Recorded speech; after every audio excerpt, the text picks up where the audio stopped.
Hello,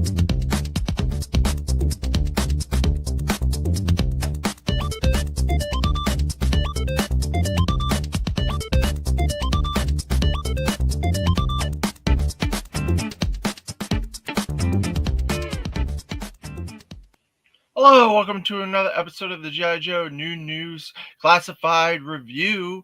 We are up to number 28, and that's artillery, heavy artillery roadblock.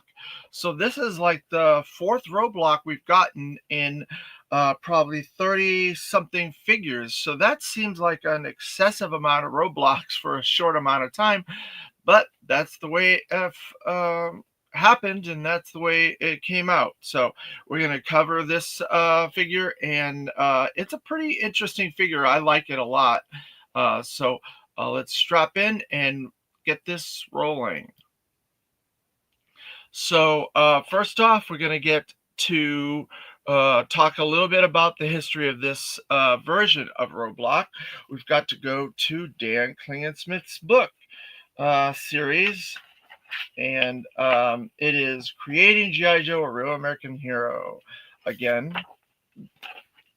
So this is volume number 7. Volume number 7 this time. And so there's Roadblocl. And there's a bunch of different color studies and turnarounds there. So they had a lot of different versions of that first Roadblocl that they were thinking about, and some different design aesthetics and stuff like that.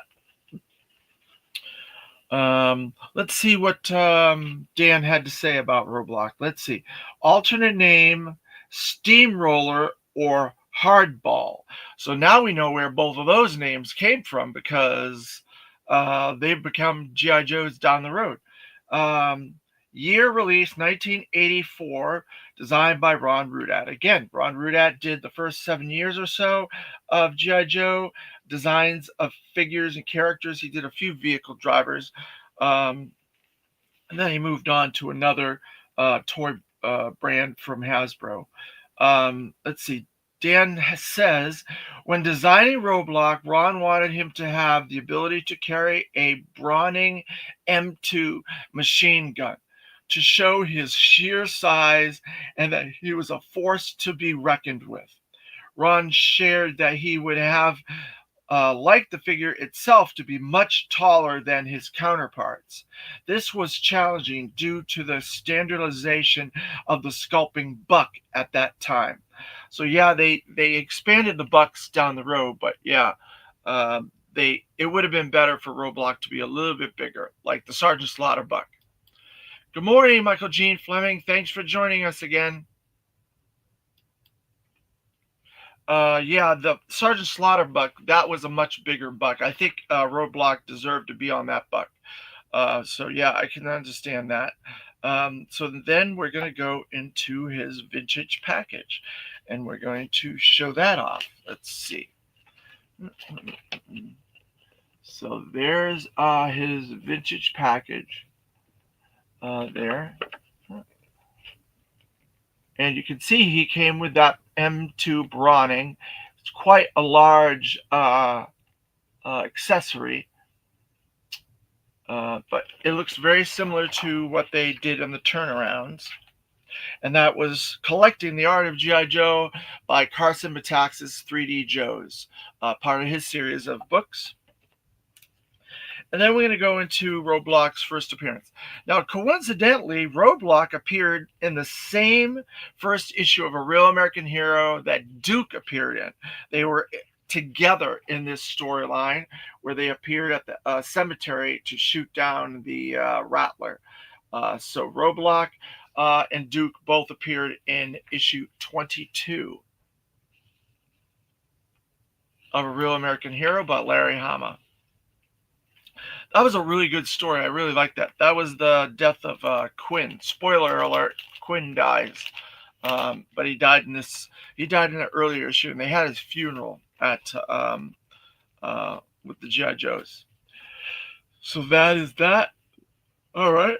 So now let's see. We have his vintage figure. Let's see.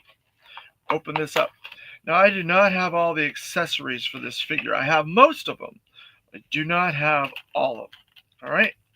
So, like I said, I am not a mint complete collector. I get them the best that I can. If I can get some extra stuff later down the road, I will. So, and he is pretty tight. This is a pretty tight version 1 Roadblocl, I've got to say. So there he is. Version 1, vintage Roadblocl. Not wobbly, very tight.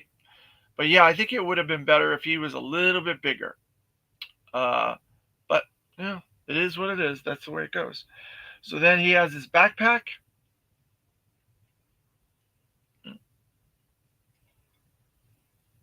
Backpack. So I'll put that on him.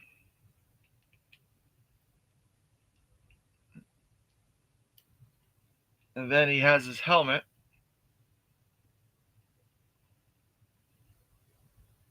That uniform green helmet that most of the Joes had during this era. Duke had that helmet. A bunch of people had that helmet. So there he is with his backpack and his helmet. And there's his M2 Browning machine gun. Now, the part that I don't have is the stand for this. So, unfortunately, I cannot use the stand for it. But I do have the gun itself, so that's a good thing. So I got to be careful putting this in there. So I'm going to put it one hand on there and then put the other hand on the other one. You can almost look, it almost kind of looks like issue 20, I think it's 22 of G.I. Joe: A Real American Hero, where he's like on the cover with Duke and I think Cobra Commander, that they have him prisoner or whatever in that issue. And so he kind of looks like that pose, like that. Vintage Roadblocl, version 1. This is version 1 Roadblocl. All right. So I'm going to just stick them over here, out of the way. And then we're going to get into classified heavy artillery Roadblocl. Now you know why it's called the heavy artillery Roadblocl, because he has a lot of stuff. So number 28, again, we're going in order. We're going to go down the line and do these all right in order of their numbering, except for the 00 that was first. And we did all this, the Snake Eyes Origins movies together, but they were still in order. So let's look at his package. He's got a lot of that, those insignias again, those designations. Michael Gene Fleming, thank you for sharing that that link with all those. I could not get them to come up. I tried a couple times to get several different characters to come up, and it didn't work. So I'm guessing this is heavy artillery. That's probably infantry, probably maybe something to do with culinary arts or whatever on here for Roadblocl. But yeah, I could not get that to come up. I'll fiddle with it some more and see what I can do with it. But the two or three times I tried, I couldn't get it to come up. So number 20. So then there's some beautiful artwork of Roadblocl that looks really, really nice here. This looks like, I'm going to say like a, let's see, who does that look like? Hi, Lone Dragon.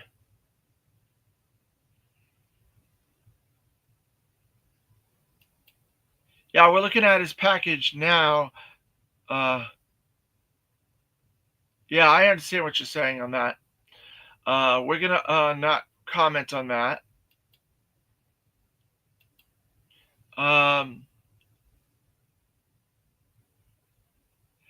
Hey, it's not a big deal, Michael G. Fleury. I appreciate you giving it to me anyways. So thank you. It kind of looks a little bit like, I don't know. I don't want to say Boris Vallejo because I said that for Major Blood, but it looks more like a Joe Jusko type style of paint on that. Kind of looks like a Joe Jusko painting to me. um, who's a comic book painter.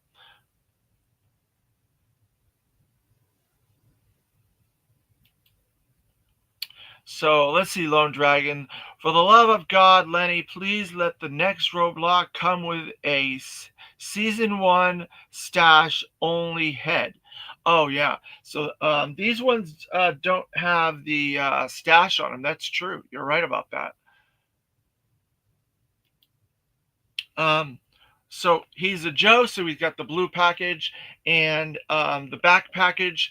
They've been adding everybody to this. Let's see where Roadblocl is, where they added him on this. Roadblocl, where are you? Oh yeah, he's kind of well. They kept the version one, the version two Roadblocl right there in the middle, so they didn't put this new version of Roadblocl. So they're running out of space on that piece of artwork. I think there are a couple more characters on there that we'll be getting to that are on there, and I think that'll probably be the end of that piece of artwork. All right, let's get him out of here. Now he is a chunky figure, and his helmet came off, and his helmet is a lot more military esque, I think. But look at this buck. That is a big buck. And his previous couple that he had were pretty big too. But this is definitely different. The legs are different. The chest is different. A lot of this is different. Um, but yeah, he has that ab crunch. He's got all those main articulations. He's got the butterfly articulation that the previous Roblox didn't have.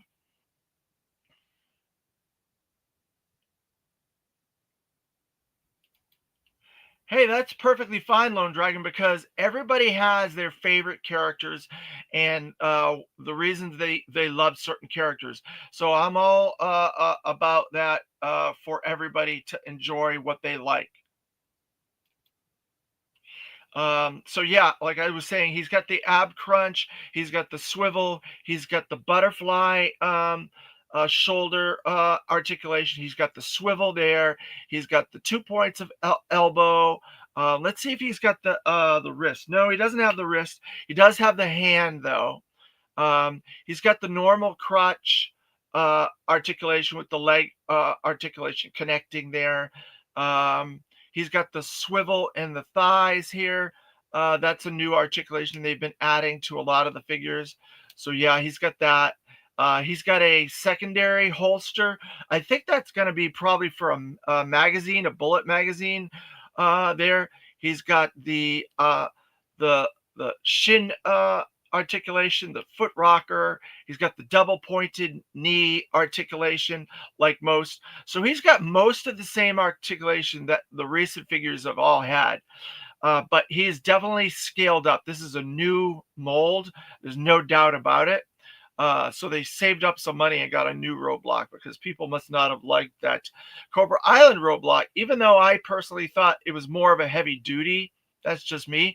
But at that point, they did not have the rights for the name Heavy Duty. We're just now getting Heavy Duty in the mail that was sent out last year, late last year for Heavy Duty. So they had to get the name back, the licensing for the Heavy Duty name. Um, so that's probably why that was not a heavy duty version of the Cobra Island.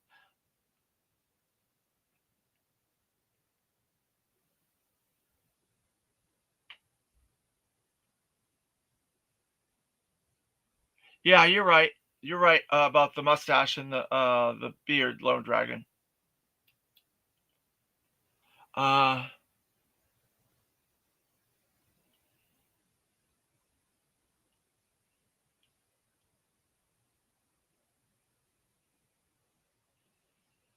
yeah, I'm like you. I think Michael Gene Fleming. I think the more articulation you can throw at these, the better. Um, uh, Production videos and production photos and those guys that do the customization and the that all that stuff.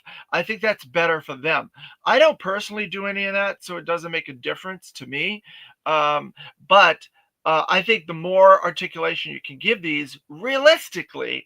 Now, there's certain things that they take out and add and stuff per figure to make it more realistic, and I think that's the key, is to know where to add and know where to detract so you can make the best figure, because you don't want them to add so much stuff that it just looks ridiculous.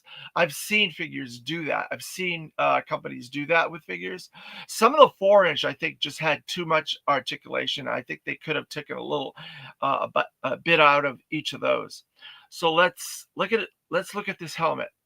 It looks much more like a military type helmet. It's got the radio thing on there. Um,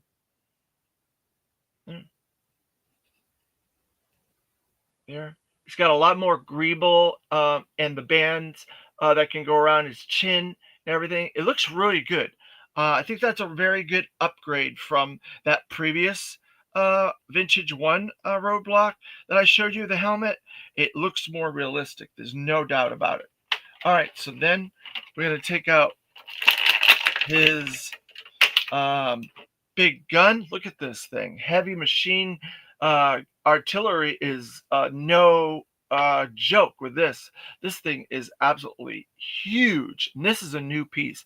They had to uh, expense this one because it is big.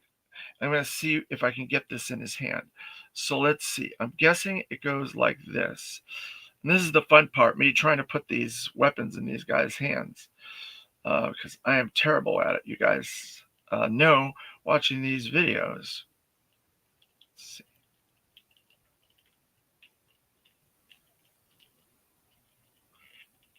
There. All right, so I think I got that in there. And then now there's another one. There's another handle. Let's see.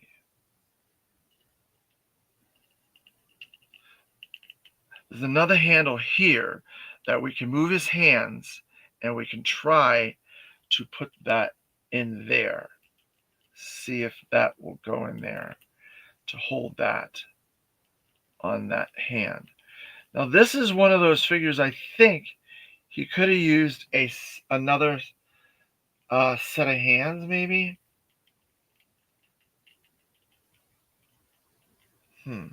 Let's see if I can spread this hand out a little bit.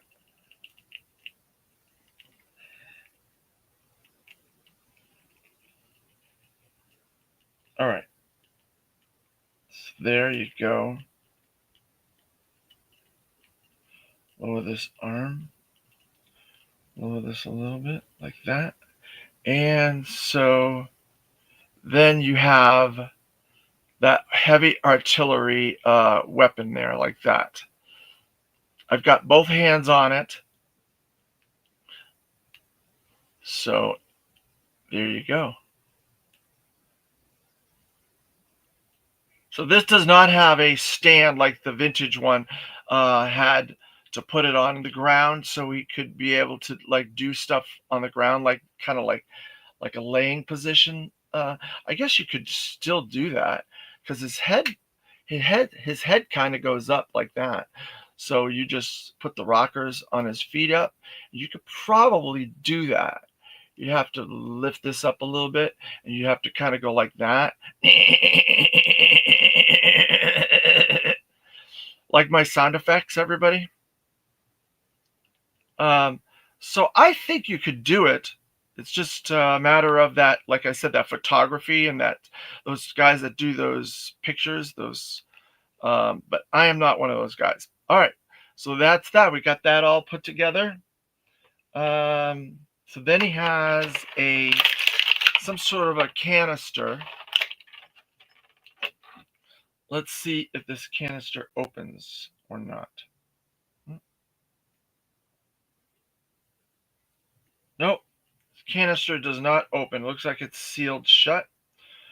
I think that would have been cool to show some artillery or something in there.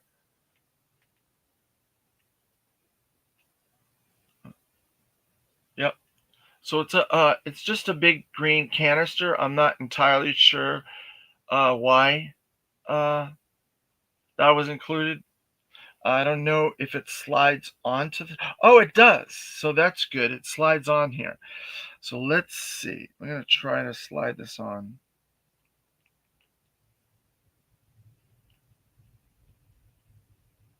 There you go. It slides onto his big heavy artillery machine gun. So there you go. Huh. Okay, so that's good. I'm glad that they did that. So you can get everything put on there. And then there's a pistol. So I thought he had like an artillery cartridge that was going to go in this leg holster, but he has a pistol. Let's see. There. Looks like a 45 to me. So that's going to go in there. He does not come with a backpack.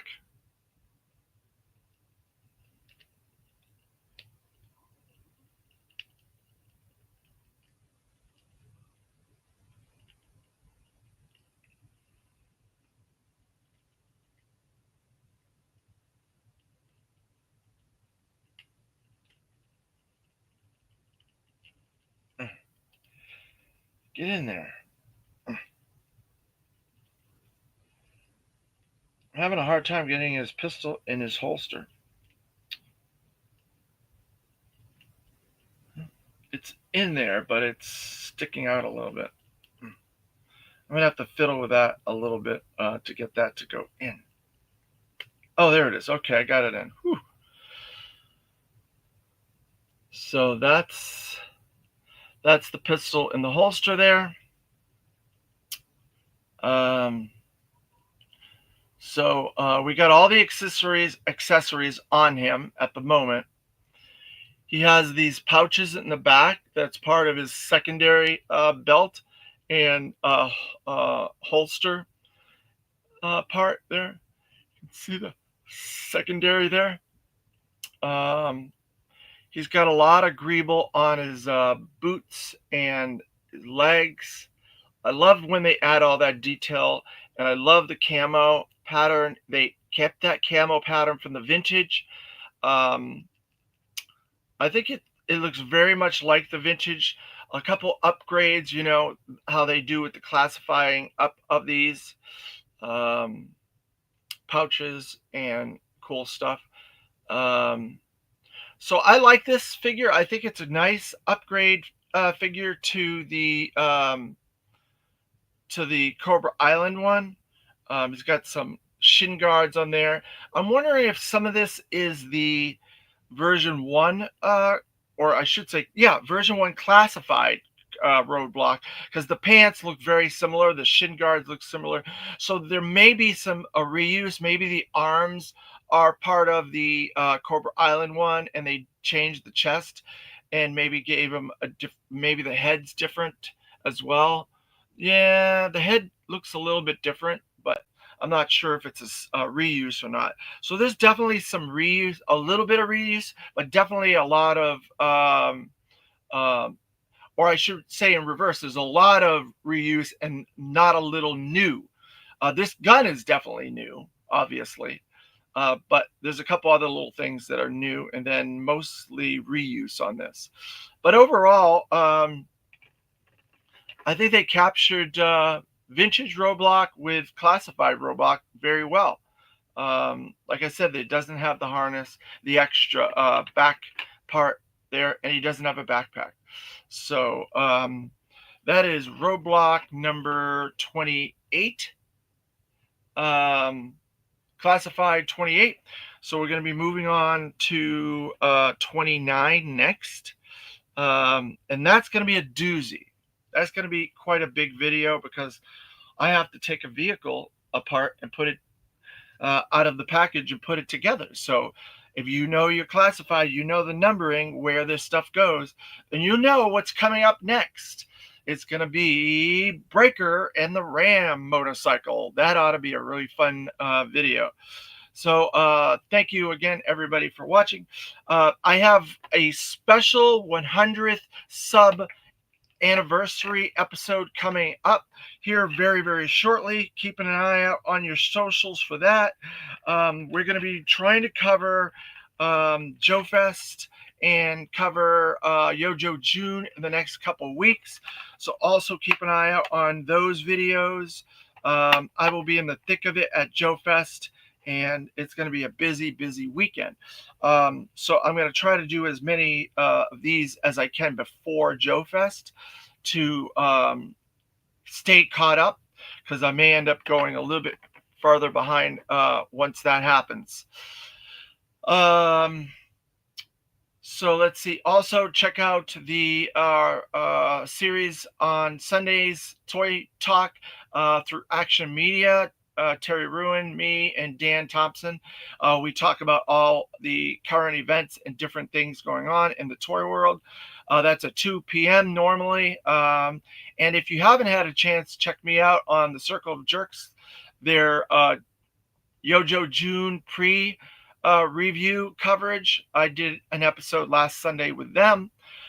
And you could also check out my episode of my review of the first Yojo June fan stream Pulse Con event that was on Wednesday as well on the channel.